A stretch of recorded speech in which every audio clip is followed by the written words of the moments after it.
আসসালামু আলাইকুম। কেমন আছেন সবাই? আশা করছি সবাই অনেক ভালো আছেন। আমার চ্যানেল ইরিনাস হ্যান্ডিক্রাফটের নতুন একটা ভিডিওতে আপনাদের সবাইকে স্বাগতম। চলে এলাম একটা বেবি ড্রেসের ডিজাইন নিয়ে। আর আজকের এই বেবি ফ্রকটাতে আমি চেরি ব্লসমের ডিজাইন পেইন্ট করে দেখিয়েছি।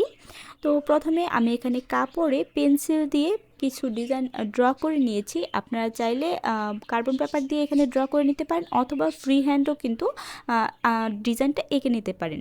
তো যারা একেবারে নতুন, আমি তাদের জন্য সাজেস্ট করব ফ্রি হ্যান্ড না এঁকে এইভাবে একটু আগে থেকে ড্র করে নেবেন। আর এখানে আমি ফুলের প্যাটার্নের জন্য যেই ব্রাশটা নিচ্ছি, এটা হচ্ছে একটা মপ ব্রাশ, আর এটার সাইজ নাম্বার হচ্ছে 6।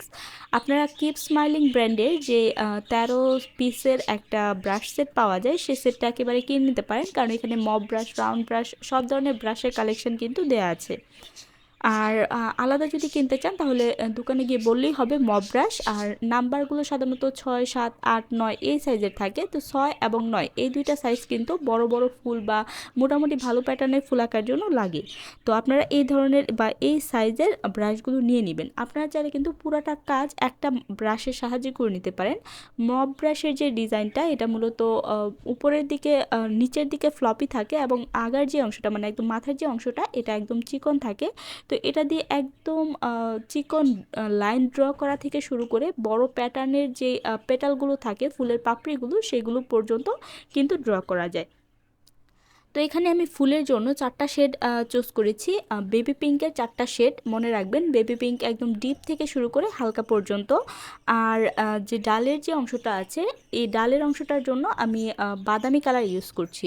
আপনাদের কাছে যদি বাদামি কালার না থাকে, তাহলে লালের সাথে কিছুটা কালো এবং হলুদ মিক্স করে কিন্তু বাদামি কালারটা তৈরি করে নিতে পারেন।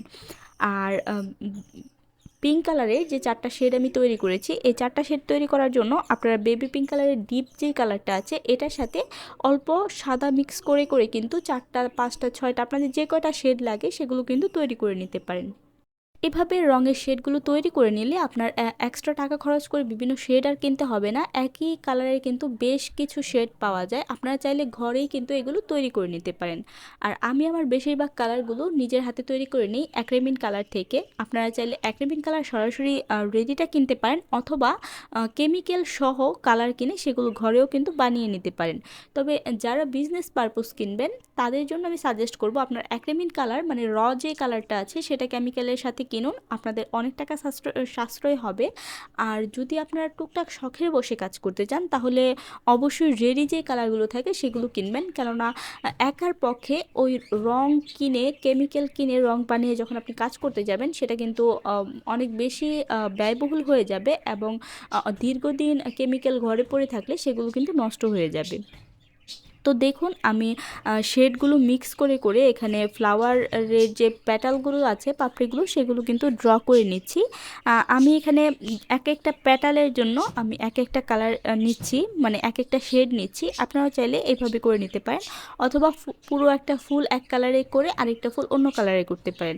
ওইভাবে করার থেকে আমার মনে হয় যে এক একটা পাপড়িতে এক একটা কালার দিলে সেই জিনিসটা মানে ভালো লাগে বেশি, মানে টোটাল আলাদা একটা ফুল এরকম মনে হয় না, মিশে যায় জিনিসটা। আর এখানে ফুলের যে আলাদা কালারগুলো আছে, এটা কিন্তু ততটা বোঝা যাচ্ছে না, বাট সামনে থেকে খুবই সুন্দর দেখাচ্ছে। আর আরেকটা কথা বলে রাখি, এটা যেহেতু একেবারে হালকা একটি কালার, এটা এখানে কিন্তু আমার কোনো রকম বেস দেওয়ার দরকার পড়েনি। কিন্তু যদি আপনারা ডিপ কোনো কালারে এই ডিজাইনটা করতে চান, ধরেন যে কালো কাপড়ে যদি এই ডিজাইনটা করতে চান, তাহলে অবশ্যই আগে সাদা কালার দিয়ে একটা বেস তৈরি করে নেবেন। বেস দেওয়া মানে হচ্ছে, প্রথমে আপনি যে ডিজাইনটা করতে চাচ্ছেন এটার উপর সাদা রং দিয়ে একটা প্রলেপ দিয়ে নেওয়া, তার উপর অন্য যে কোনো কালার বসানো। কেননা ডিপ কালার কাপড়ে কিন্তু এই ধরনের যে কালারগুলো আছে এগুলো ফুটে না। তো এই কালারটা যাতে ফুটে ওঠে, সুন্দর লাগে, তার জন্য কিন্তু একটা প্রলেপ দেওয়া হয়। আর হালকা কালার কাপড় যেগুলো আছে, এই টাইপের কালার, এগুলোতে আসলে প্রলেপ দেওয়ার দরকার পড়ে না, যে কোনো কালার এগুলোতে কিন্তু অটোমেটিক ফুটে ওঠে। আমি এখানে ডিজাইনটি আগে থেকে পেন্সিল দিয়ে ড্র করে নিয়েছিলাম। আপনারা যারা ভালো পেইন্ট করতে পারেন তারা কিন্তু ড্র ছাড়াই এই ডিজাইনটা পেইন্ট করতে পারেন। এটা কিন্তু খুব সহজ একটা ডিজাইন, চেরি ফুলের যে ডিজাইনটা। আর এই চেরি ফুলের আরও একটা ভিডিও কিন্তু আমার চ্যানেলে আপলোড করা আছে কালো কাপড়ের উপর, সেটা কিন্তু আপনারা অনেকেই পছন্দ করেছিলেন। তো যদি কেউ দেখতে চান তাহলে ওই ডিজাইনটা কিন্তু দেখে আসতে পারেন, আমি ডিসক্রিপশন বক্সে লিঙ্ক অ্যাড করে দিব। সেই সাথে চেরি ফুলের ডিজাইনগুলো কিভাবে সহজে আপনি আঁকতে পারেন এবং কাপড়ে ছাপ তুলতে পারেন তারও কিন্তু 2টা ভিডিও আমার চ্যানেলে আপলোড করা আছে। তো যারা বিগিনার্স আছেন আপনারা কিন্তু একটু ঘাটাঘাটি করলে আমার চ্যানেলে একদম বিগিনার্স ফ্রেন্ডলি হাতের কাজের অনেক ভিডিও পেয়ে যাবেন। আপনারা কাইন্ডলি সেগুলো একটু দেখে নেবেন। এই পর্যায়ে বলে রাখি, আমার চ্যানেলে যারা নতুন, আমার ভিডিও যারা আজকে প্রথম দেখছেন, আপনারা কিন্তু আমার চ্যানেলটিকে সাবস্ক্রাইব করে রাখতে ভুলবেন না। কেননা আমি আমার চ্যানেলে বিগিনার ফ্রেন্ডলি অনেক ভিডিও আপলোড করে থাকি। তাছাড়া আপনার যদি কোনো পছন্দের ক্যাটাগরি ভিডিও থাকে সেটা কিন্তু আমার কাছে শেয়ার করতে পারেন। আমি চেষ্টা করব আপনার অনুরোধের ভিডিওটি সবার আগে আপলোড দেওয়ার। আমার কাজ কিন্তু প্রায় শেষের দিকে, একে একে আমি সবগুলো ডিজাইন কমপ্লিট করে নিলাম। এখন দেখুন আমার পেটালের মাঝখানের যে অংশটা আছে এখানে আমি একটু হলুদ কালার দিয়ে ডট ডট দিয়ে নিচ্ছি। এটা জাস্ট একটু হাইলাইটের জন্য। আমাদের ফুলে অনেক ফুলে দেখা যায় রেনু থাকে, আমি মূলত এখানে ফুলের রেনুটা ক্রিয়েট করার ট্রাই করেছি। তো হ্যান্ড পেন্টিংয়ের ক্ষেত্রে বা হাতের কাজের যে কোনো কাজের ক্ষেত্রে আপনি যত ডিটেলসে মনোযোগ দিবেন কাজটা কিন্তু তত নিখুঁত হবে। তো সব সময় আসলে আপনি যদি একটু ব্যবসায়িক কাজের দিকে ঝুঁকেন তাহলে আমি বলবো যে এত ডিটেলসে যদি আপনি মনোযোগ দিতে যান কাজটার পিছনে কিন্তু আপনার অনেক সময় ব্যয় হবে। সেক্ষেত্রে বর্তমান বাজার মূল্যের যে একটা অবস্থা, আপনি কিন্তু প্রপার ন্যায্য মূল্যটা পাবেন না। তো সেক্ষেত্রে আপনারা বুঝে শুনে যেই কাজটাই করেন না কেন বুঝে শুনে আগানোর ট্রাই করবেন। তো আমার এখানে ফুলের রেনু ড্র করা কমপ্লিট হয়ে গেলে মূলত আমার কাজটা শেষ হয়ে যাবে। আমি বুকের যে অংশটা সেখানেও একইভাবে অল্প কয়টা করে ফুল এবং কিছু ডালপালা এবং কলি অ্যাড করেছি। নিচের যে অংশটা সেখানেও আমি একই সেম প্রসেসে কাজটা করেছি। নিচে এটা যেহেতু একটা বেবি ফ্রক, মূলত আমার 3টা এরকম আলাদা আলাদা ফুলের লেয়ার করতে হয়েছে নিচের অংশটাকে ভরাট করার জন্য। এবং বুকের যে অংশটা আছে এখানে আমি মিডলে এরকম 4-5টা ফুল এবং কিছু কলি ডালপালা দিয়ে কিন্তু ডিজাইনটা কমপ্লিট করে ফেলেছি। আপনারা চাইলে আপনাদের পছন্দ মতো ডিজাইনটাকে কাস্টমাইজ করে নিতে পারেন। আমি জাস্ট আমার কাজ করার যে প্রসেসটা আছে সেটা আপনাদের সাথে শেয়ার করলাম।